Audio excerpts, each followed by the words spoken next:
I hope my screen is visible and that I'm audible. Am I audible?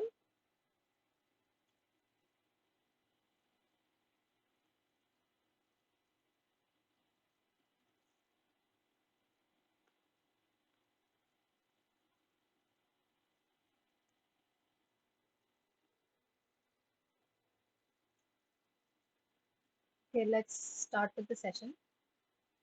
Good evening, everyone. This is the live interaction session for the NPTEL course on environmental impact assessment.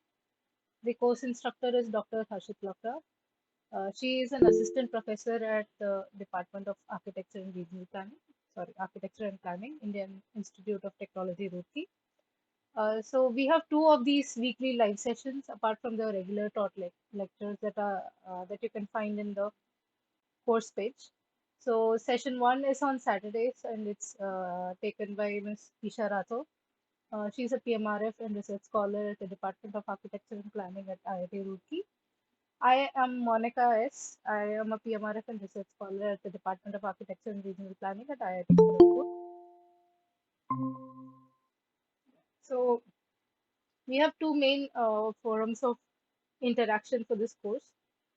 One is these weekly sessions where we sort of discuss doubts and interactions during every Tuesday from 6 p.m. to 8 p.m.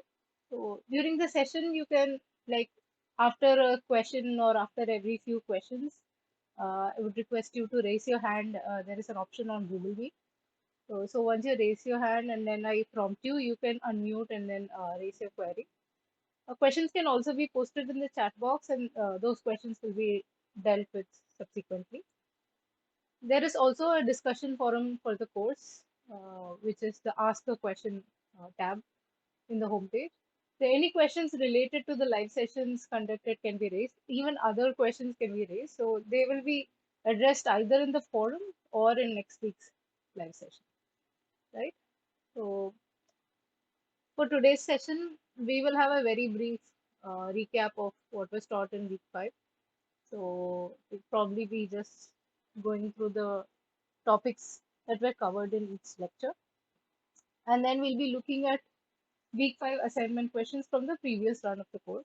So since this is a rerun course, we will have questions from the last run's assignment that we can discuss and sort of look at explanations. And we'll also be looking at a bit of related additional content to sort of give you an idea as to where what is coming from. Right? So we'll also be looking at a few of the assignment questions from the current run of the course. Right? Yeah. So for which again we'll be discussing answers and looking at explanations. So, a small recap of the week's course contents. So week 5 was a continuation from the last week where we looked at law, policy and institutional arrangements for environmental impact assessment systems. So lecture 21 particularly focused on cultural heritage and health, 22 on land acquisition, resettlement and livelihoods, 23 on land acquisition in Indian context, 24 on socioeconomic impacts assessment and resource efficiency, and 25 on transport, landscape and visual. Excuse me. So in lecture 21 on cultural heritage and health, we we had two major sessions,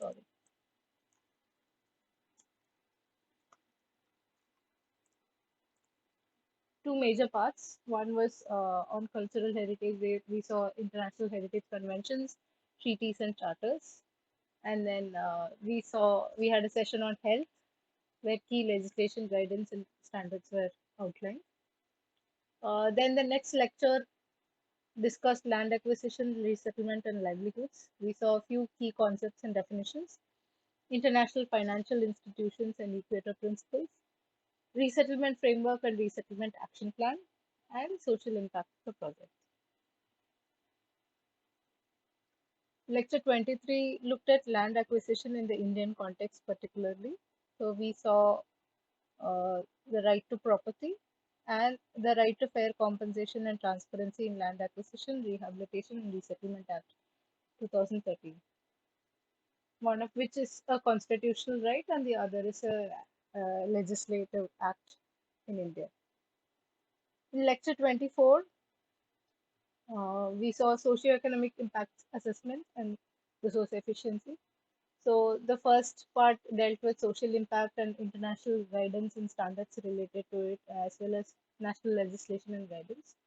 The second part was on resource efficiency, and similarly, we saw international guidance and standards, as well as national legislation and guidance.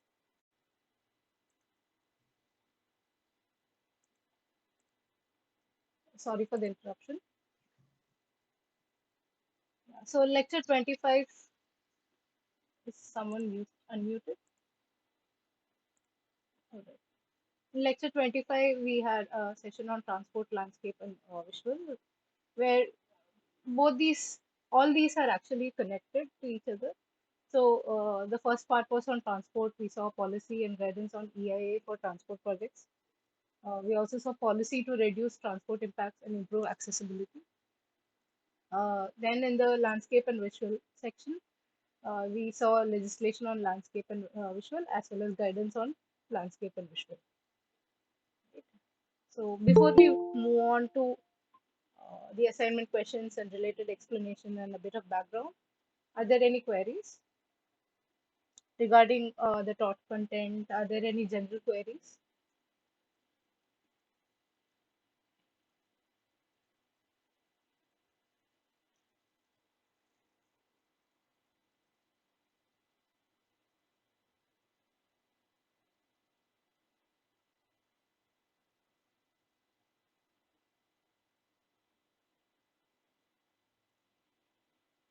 So there was this one recurrent question in the discussion forum regarding one of the questions from the, like, regarding two of the questions from the current assignment and how the options were a little repetitive. We'll be dealing with those anyway. I think one was question number 10 and the other was question number 30. We'll be looking at them towards the second half of the session. Right. Also, around 7 o'clock, we'll be having a very short 5-minute break uh, because a 2 hour session is too long for both parties. So, all right, so let's move on into the session. Right. Please, like, provide your answers. Thank you for your response, Mr. Vishal. So please provide your answers in the chat box. I'll be taking a look at them. Let's keep it interactive and don't worry about being right. It's more about whether you can recall things and like take it as an exercise that way. So question number one, the Aquacon guidelines, SCBD 2004 deals with A, cultural, environmental, and social impact assessment, B, language impact assessment, C, economic impact assessment, D, all of the above.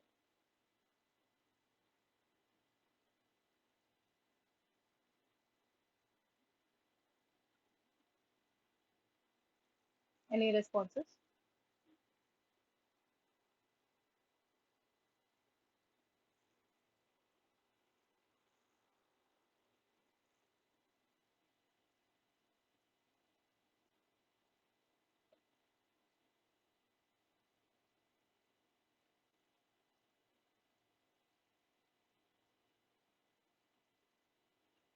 Okay, let's look at the answers.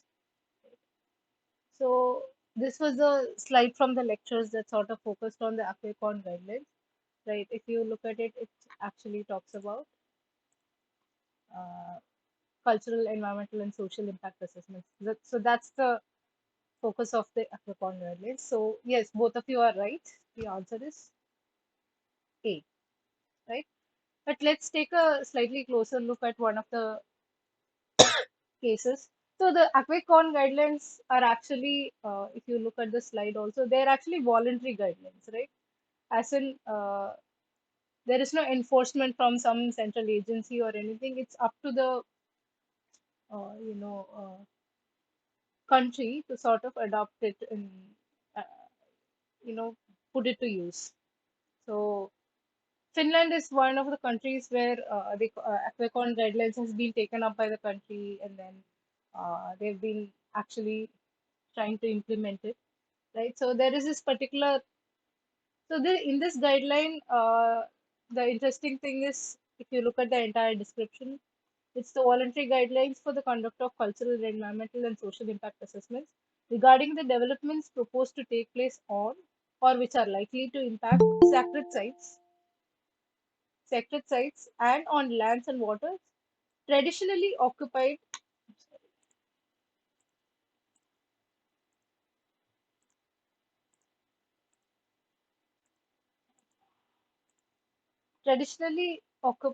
or used by indigenous and local communities. So that's the key. So these guidelines sort of suggest that we can involve the local communities and the indigenous communities in uh, impact assessment impact assessment process, and therefore consequently in the conservation process, right? So in Finland, there's this tribal group called Sami. I hope I'm pronouncing it right. I'm not really sure. So there is this region called, this was a particular research that was done in this region called Finnish Sapmi. So what they tried to look at was, it's called traditional and local knowledge in land use planning, insights into the use of Aquacon guidelines in Yanadot, Finnish Sapmi. So the focus of this research was to figure out whether the Aquacon guidelines implemented to a, have been implemented to a good extent, uh, and like whether it has been effective or not. So these are three particular areas that where the evaluation was done. So those of you who have joined a little late, we are looking at Aquacon guidelines and we are looking at a case study. So Aquacon guidelines have been implemented voluntarily by several countries. So Finland is one of the countries that has implemented it or taken it up. So this particular case talks about this Sami uh, tribal group, right? So they sort of live in these three wilderness areas: Sana area, Pulju area, and Kasivasi area. So these are the categories of TLK. TLK here is traditional and local knowledge, right? So these five categories are the categories of knowledge, or traditional and local knowledge that they evaluated. So one was knowledge about the environment, knowledge about the use of areas, management systems, values about the environment, and lack of knowledge mentioned. So this is the first four are the kind of knowledge that they actually possess, that the Sami tribals possess. And the last line sort of highlights which category have been not included in the, or not considered in the plans that Finland has been taking up regarding these particular areas, right? So the guidelines, although the paper goes on to conclude that although the guidelines have been, one step, bringing it one step closer to involving all these tribal groups, which is good in a way. Okay, too many people joining.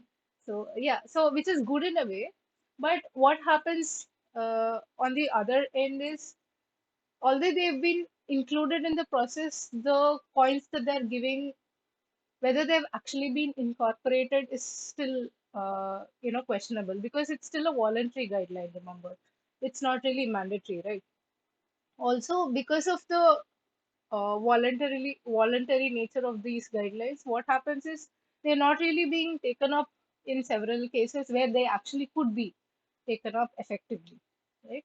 So in another evaluation of these guidelines and their implementation in Finland, to those of you who are actually familiar with participatory planning, we have something called the Einstein's ladder.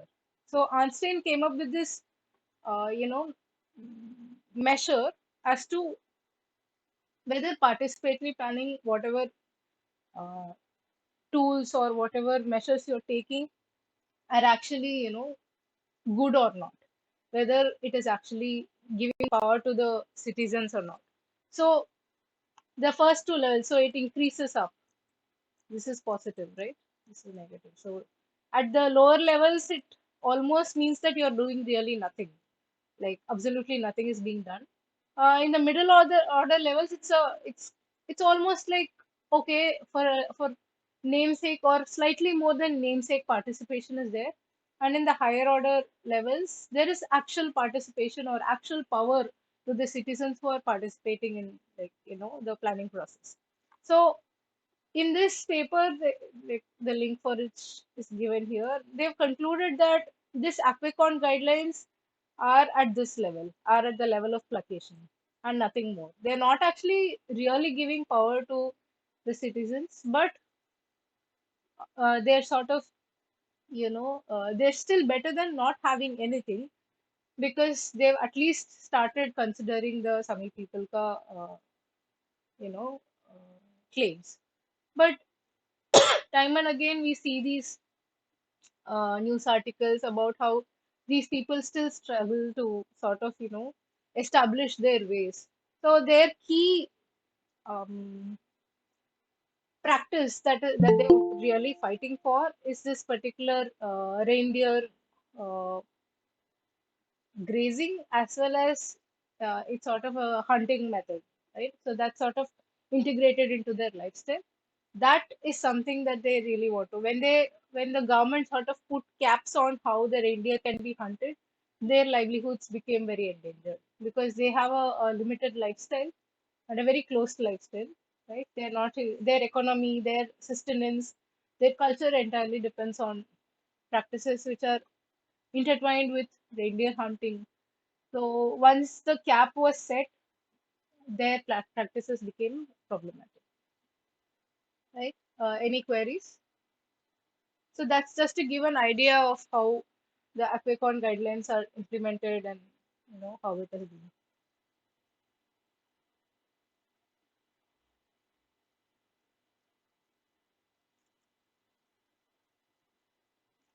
Any queries? All right, let's move on to the next question.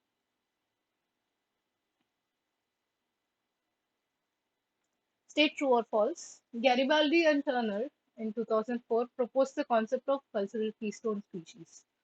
Is it true or false?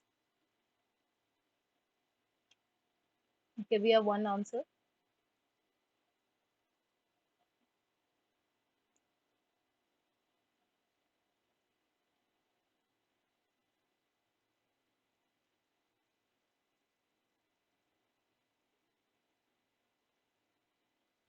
So we have a couple of answers, and all of you are right. We have three answers, and all of you are right. And please don't call me ma'am. So this is the slide from the lectures which talks about this cultural keystone species by Garibaldi and Turner. They're sort of a cultural parallel to biological keystone species. So what are biological keystone species?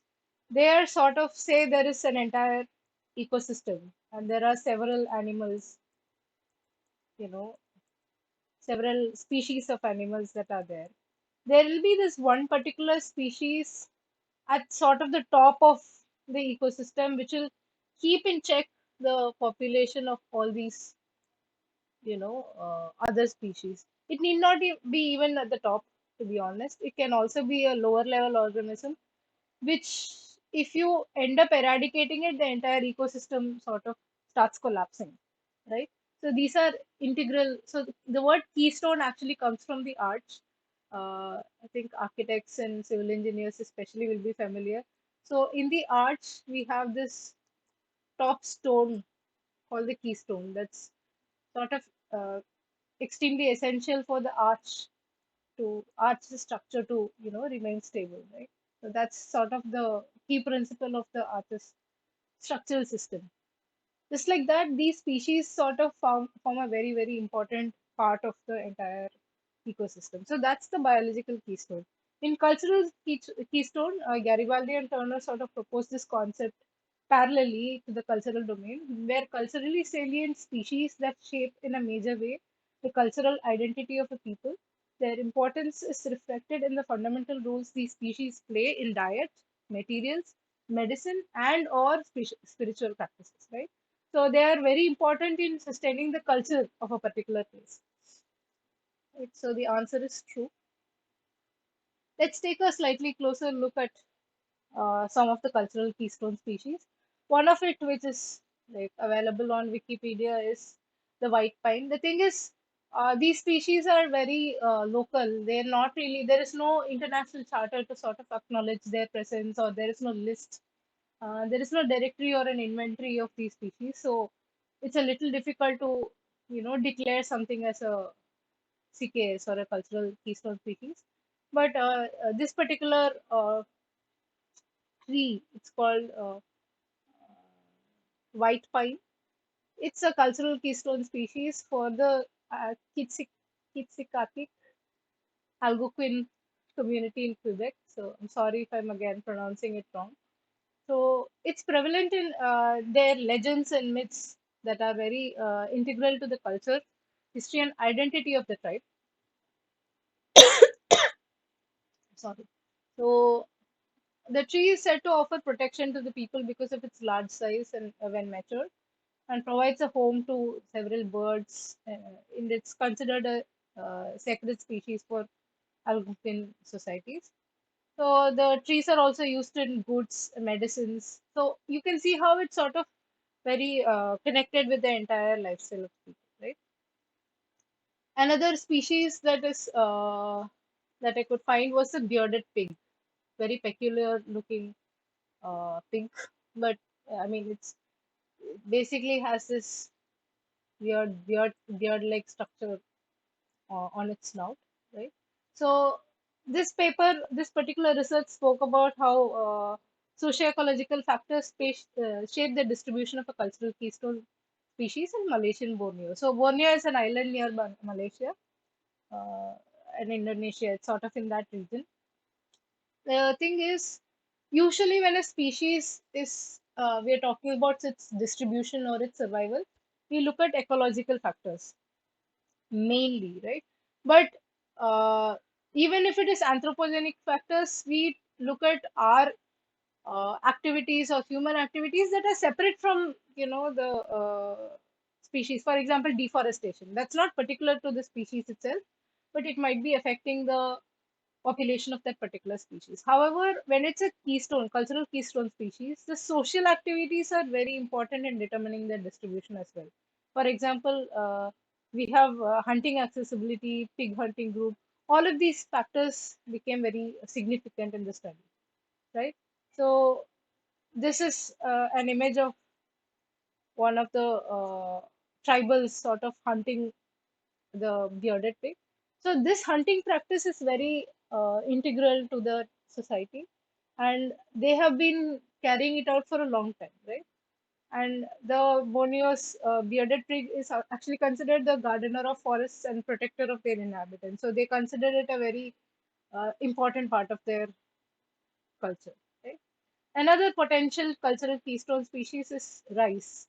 In a few Philippine communities, so they talk about how rice and its cultivation is sort of very very important for the food security and survival of the tribal families. But it's not just that. It's not just about the economy. It's also about the culture and the social aspect as well. It's probably woven into their entire fabric, their entire rituals, everything. Right? So, any queries?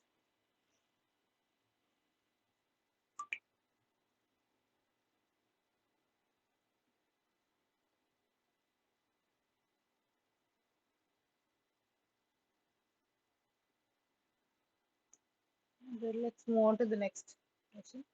State true or false. Human health risk assessment (HHRA) is related with human exposure to chemical contaminants. Is it true or false?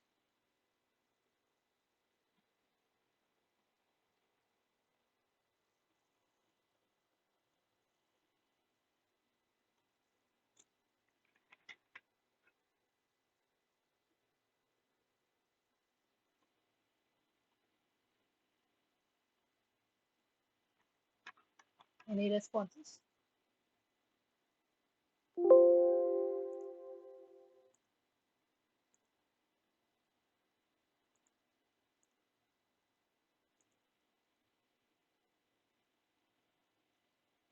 Okay, we have one answer.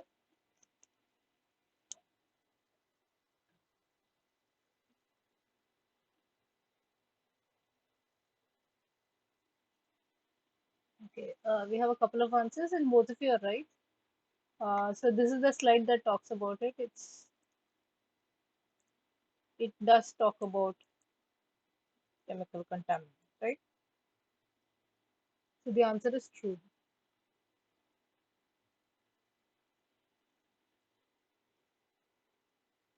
Moving on to the next question. Which of the following lending institutions require health effects assessment? International Finance Corporation, African Development Bank, Asia Development Bank, uh,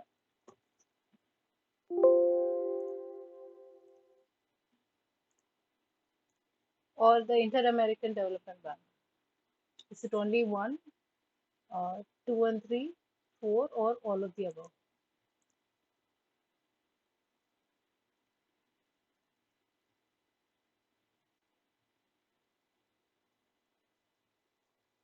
So these are lending institutions, and which of these require you to do a health effects assessment if you're applying for a loan from these institutions?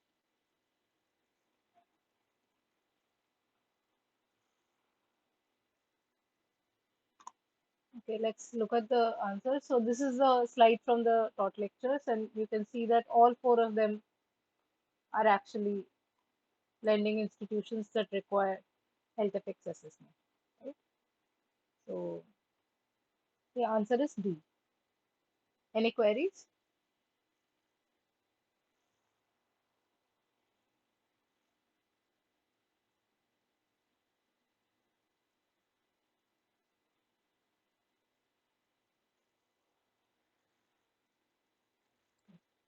All right, moving on to the next question. Match the terms given in group A with their description in group B. So we have four terms: eminent domain, economic displacement, compensation, and host population. Let's take a few minutes and then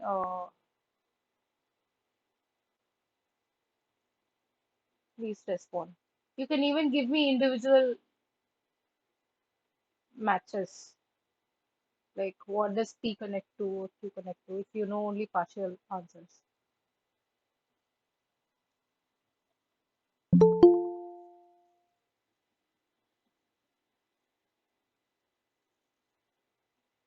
Any responses?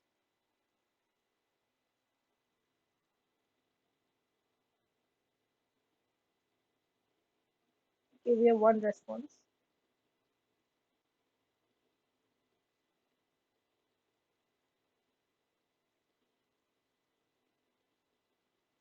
We have two responses.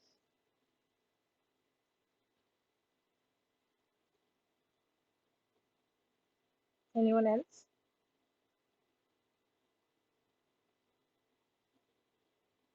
We have a couple of different responses now. Okay, let's see what the answers are. So for the first one, eminent domain. So what does eminent domain mean? It is the right of a government or its agent to expropriate private property for public use with payment of compensation, right? So that will be eminent domain. So that gives us P is 4, right? And then economic displacement. It's the loss of income streams or means of livelihood resulting from land acquisition, or obstructed access to resources, right? Like land, water, or forest, resulting from the construction or operation of a project or its associated facilities. So essentially loss of income streams, right? S is 1, sorry.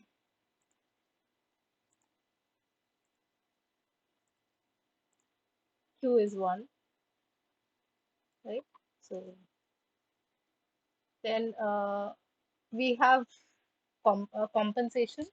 Compensation is payment in cash or kind for an asset or a resource that is acquired or affected by a project at the time the asset needs to be replaced. So it's basically cash payment for the loss of asset, right?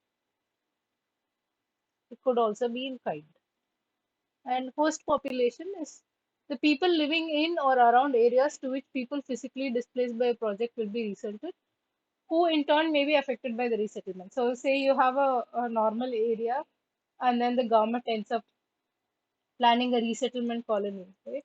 So, this is the host population. The green highlighted area is the host population because they are sort of their environment is going to change, and they are the ones who are they might also be affected by the resettlement, right? Not just the people who are being resettled. So host population is the people living in or around areas. Right? So the answer is D. So here the thing is S. So P4. Yeah, yeah. This is fine. This is not the answer with the wrong option, right? Yeah. So is there a query? We'll be looking a little bit more detail into a couple of these aspects. Let's actually take a look at it. So eminent domain. Eminent domain is essentially, like we see, it's the right of a government or its agent to expropriate private property for public use with payment of compensation. So in India, the eminent domain, the history of eminent domain is sort of closely associated with several cases that happened over the years, as well as Article 31. If you remember, originally Article 31 of the Constitution was the right to property, right? If you remember from the taught lectures, right to property is currently not a fundamental right, but when the Constitution was originally drafted, we started it out with it as a fundamental right, right? So it was protected against deprivation of property except under valid law. So it also provided for compensation, right? Then a few major cases happened, including where is it? The Keshwanand Bharati case. So that's the Keshwanand B case, and several amendments later. So then in 1977, the constitution was amended where Article 300A was introduced. So right to property was not a fundamental right anymore. So why is this important to eminent domain? If right to property was a fundamental right, that changed how you can go ahead and claim your right in the courts, right? Because of which eminent domain could not be practiced. So the thing is, time and again it has been pointed out that the government can actually go ahead and do any kind of uh, development for something specific for public purpose, right? So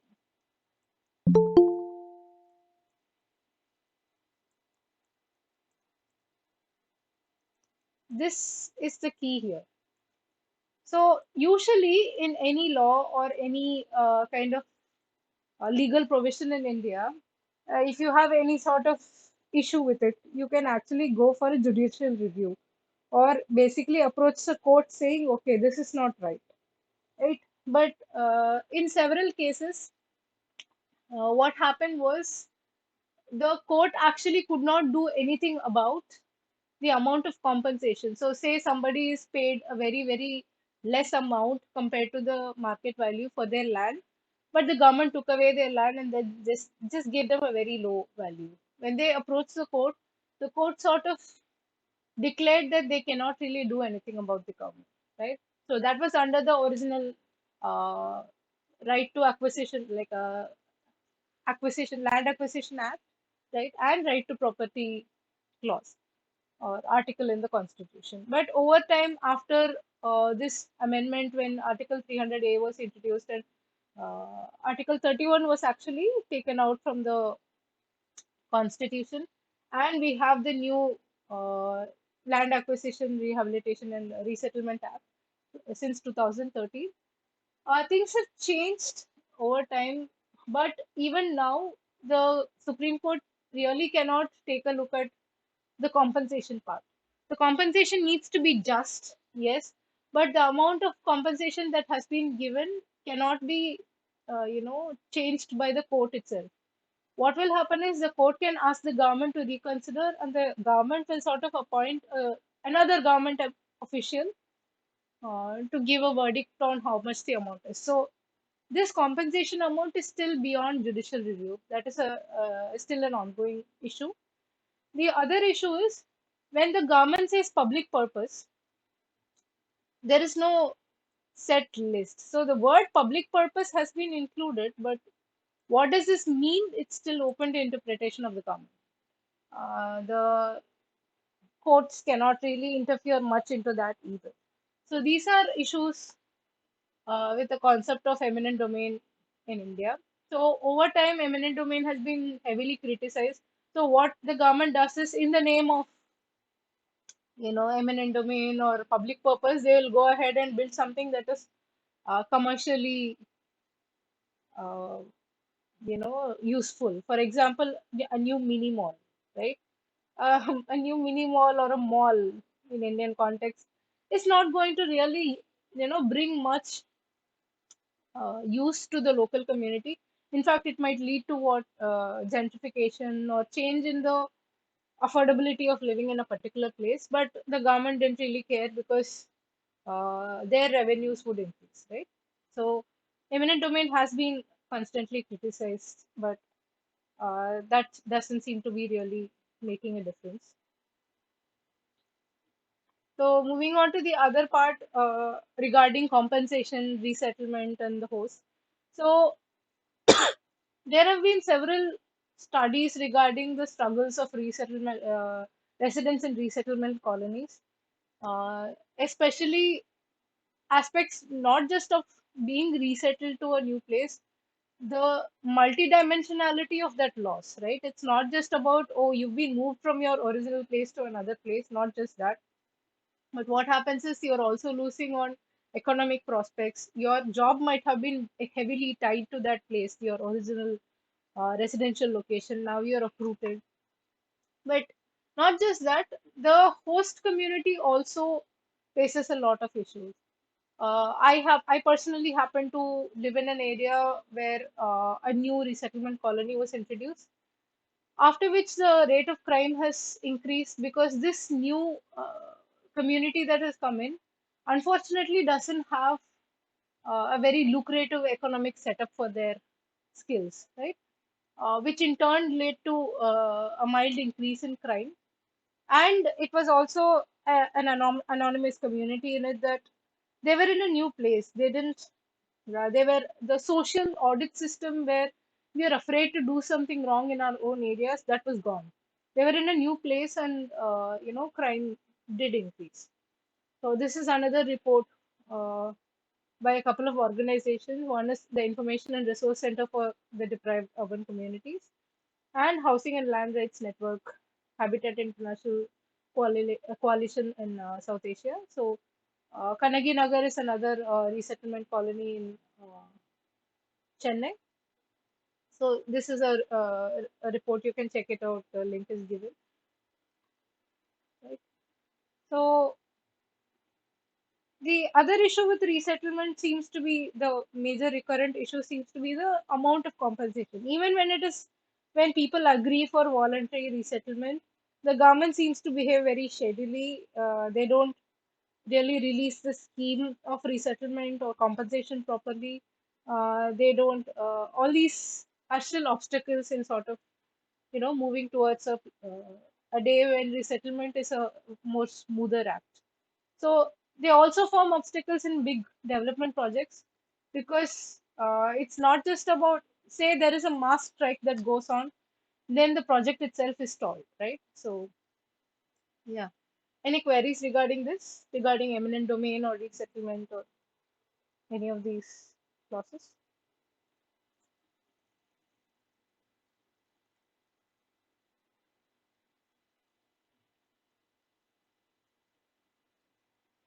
All right, let's move on to the next question.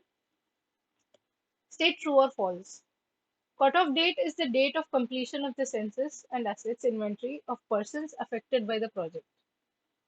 Is it true or false? Talking about the cutoff date.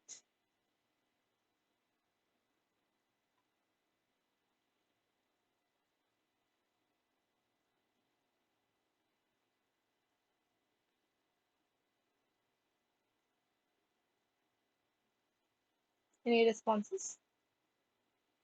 Okay, we have one response. Any others? Excuse me.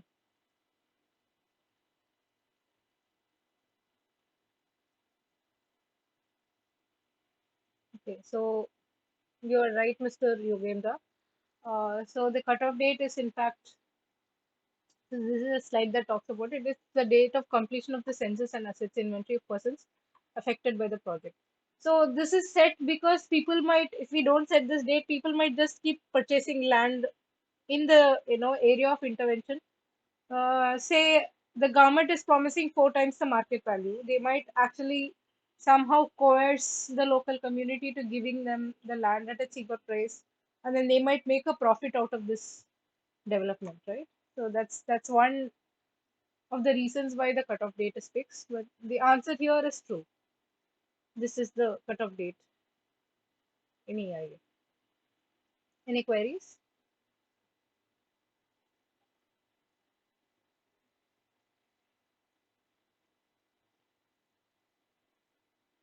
All right, moving on to the next question. As per IFC PS5, PS is Performance Standard 5, land acquisition and involuntary resettlement. The resettlement framework is required to be prepared. Is it true or false?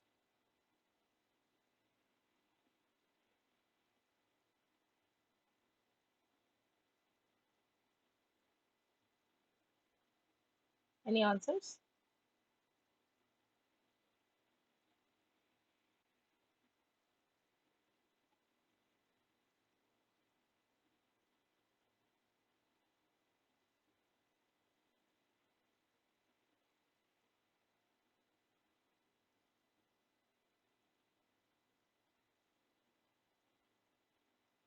Okay, we have a couple of answers. Let's take a look at the slide. So, this is a slide from the lecture. So, as per IFC PS5 resettlement framework, these are the documents that are to be prepared. So, we need to prepare a resettlement action plan, livelihood restoration framework, and livelihood restoration plan, right?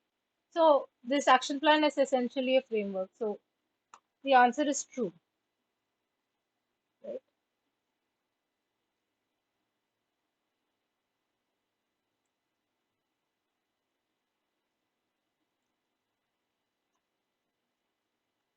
Any queries?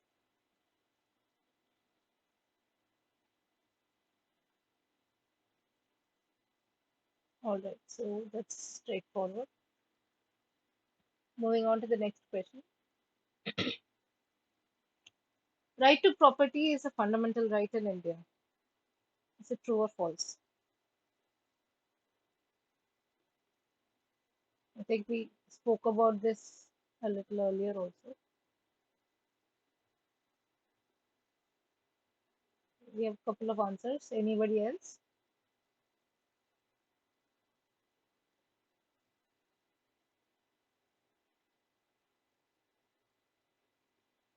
All right. So this is a slide that talks about how right to property is not a fundamental right, but it is a constitutional right under Article 308 of the Constitution. So it is false. So let's take a look at the constitutions, like, a few pages from the Constitution of India to see what is being spoken about here. So this is the contents page of the Constitution of India, and Part 3 includes the fundamental rights, right? So here you have a list of the fundamental rights, and uh, if you look at it here, 31, compulsory acquisition of property, was omitted. So this is the original Article 31 that we were talking about, right? So at this point, right to property was actually included in the fundamental rights. All right. However, it was omitted, and a new clause. So this is further down in the constitution. We are continuing with the contents page. So these are the article numbers, right? So in part 12, which is finance, property, contracts, suits, and suits. In this part, if you look at it, it starts with 264, and the last chapter in this part is the right to property, and 300A was included. Persons not to be deprived of property save by authority of law. So this save by authority of law essentially means that the government can like exercise eminent domain. Like you can go ahead and take land from like private ownership. However, it needs to be done according to laws passed in the parliament, right? So which means it has gone through the parliamentary process. It has been voted for by a particular share of the representatives, MPs, right? So this is the right to property. No person shall be deprived of his property save by authority of law, right? And it was inserted by the Constitution, 44th Amendment Act in 1978. So what is the difference between a fundamental right and a constitutional right though? Like what does it matter that it's a fundamental right or a constitutional right? So this infographic sort of explains that. So fundamental rights are the basic and inalienable rights granted to each citizen of India through Part 3 of the Constitution, and some in some cases to non-citizens too, right? So some of these articles are actually extended to aliens also. Aliens are people who are from outside the country, right? So this is a list of the fundamental rights. In this Article 32, right to constitutional remedies is sort of a major reason for the difference. I'll come to it a little later. So these laws are so fundamental that no power on earth, even the Parliament of India, can take this away from us. So there cannot be any law that violates the fundamental rights, right? Like you cannot pass it in the legislation. That doesn't happen. However, you can change the list of fundamental rights, but the um, process of changing the constitution is very rigorous, right? So hopefully that will keep a check on the fundamental rights being um, meddled with, right? So you can see that 31 is not here, right? So it's 30 and then 32. 31 used to be our right to property. Constitutional right is a supreme right guaranteed by our constitution. It means that if any law contradicts with constitutional rights, it will be declared null and void. These rights are not basic and do not apply to everyone, unlike fundamental rights. So, for example, the right to vote or the right to property, right? The right to vote is also not a fundamental right. So, the thing is, for both of these, you can go to the court. You can sort of get it, if your right has been violated, you can take it to court. So, that's where Article 32 comes in. Whenever your fundamental right is violated, you can actually go directly to the Supreme Court. So, in any other case, it is difficult to go to it's not impossible, but you cannot directly go to the Supreme Court. You are required to take one of three ways to go to the Supreme Court. So I think one of them is uh, if your fundamental right has been violated. So you can say that, you know, under Article 32, you're approaching the Supreme Court, or you can request a special leave petition, right? A special leave petition is when you make a special request to the court begging for, you know, for their consideration. In between these, you have one option when the High Court has taken up a case, it has given, uh, you know, a verdict, but then it allows you, the High Court sort of mentions that you may appeal to the Supreme Court, for further consideration. So these are the three ways in which you can go to a Supreme Court. Of this, the most difficult is the SLP, right? So SLP or special leave petition is when the High Court has not really mentioned that you can go to the Supreme Court, nonetheless you go to the Supreme Court, right? So this fundamental right, one aspect is how you cannot make a law just like that in the parliament violating these. But for a constitutional right, although they're basic, if you remember, it also talks about how saved by authority of law. So if we create a law where people might be deprived of property, private property, which is in the case with LARR or eminent domain, that can be permissible, right? And you will have to go to the High Court first, right? But an application under Article 32 shall not lie, right? Unless and until it is actually like connected in some way to some fundamental right. Right. Am I clear? I think that I've tried to explain what is the difference between a fundamental right and a constitutional right. Is there a query?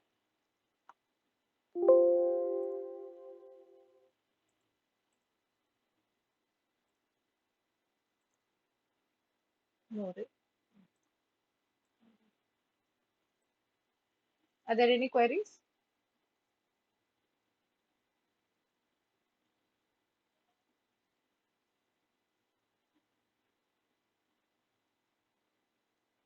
All right, let's move on to the next question. The right to fair compensation and transparency in land acquisition, rehabilitation. Is there a query? I can hear a.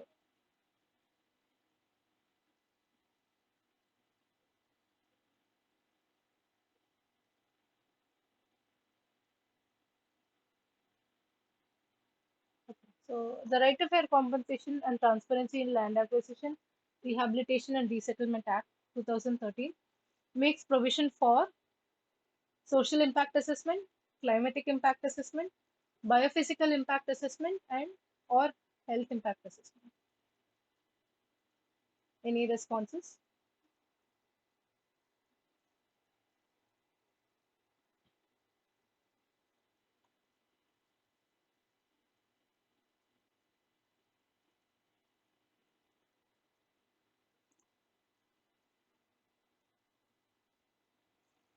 We have one response. Any others?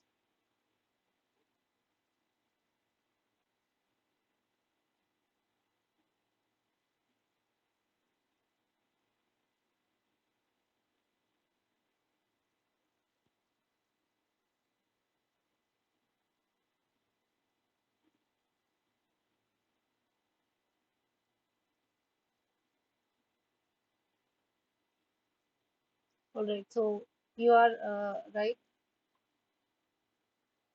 The answer is A. So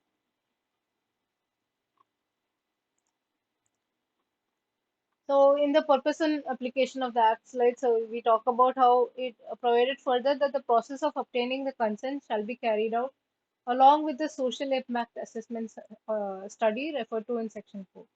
So this study includes a review of public purpose, estimation of affected families and the number of families among them likely to be displaced, extent of lands, public and private houses, settlements, and other common properties likely to be affected, ensuring bare minimum extent of land for acquisition, extent. Ensuring all alternatives are reviewed, and study of social impacts of the project and the nature and cost of addressing them, and cost benefit analysis, right? So we'll have to in a social impact assessment study, there has to be a public impact of a public hearing of social impact assessment, and there has to be a publication of social impact assessment study in the local language, right? So the answer is A. Any queries regarding this?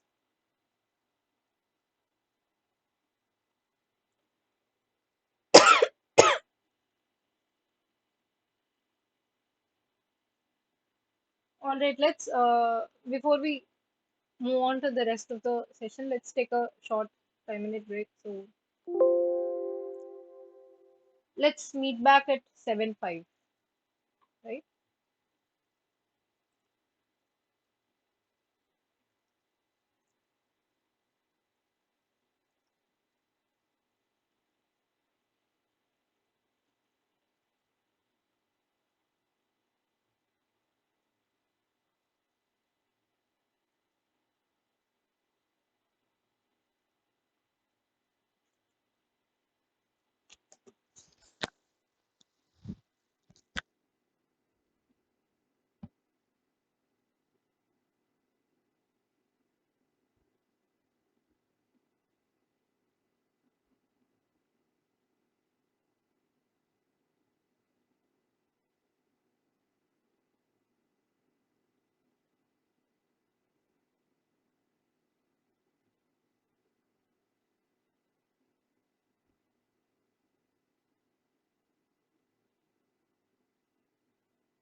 All right, resuming the session after our short break.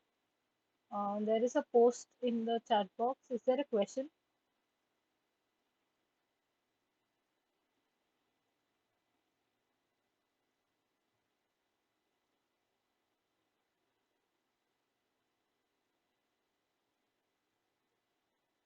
Is there a question regarding the European EAA directive?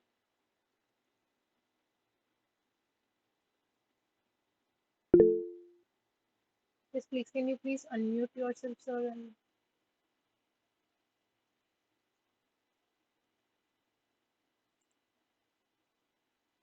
I can see that you've raised your hand.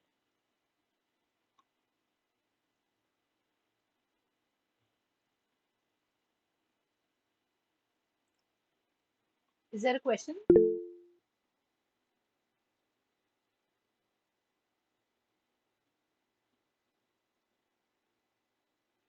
Is this from this week's content, sir? Yes, yes, it's from this week. As in week 7, No, week 5. Which question is this?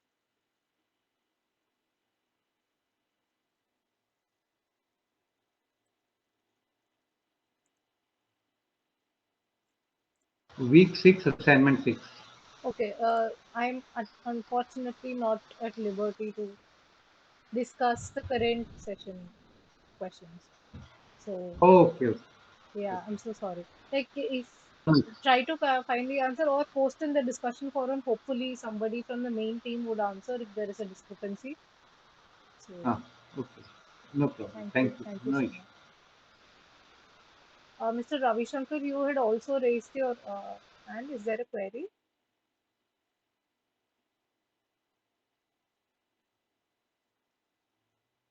All right, let's go back to the session. You can always ask the question in the chat box or raise your hand in between.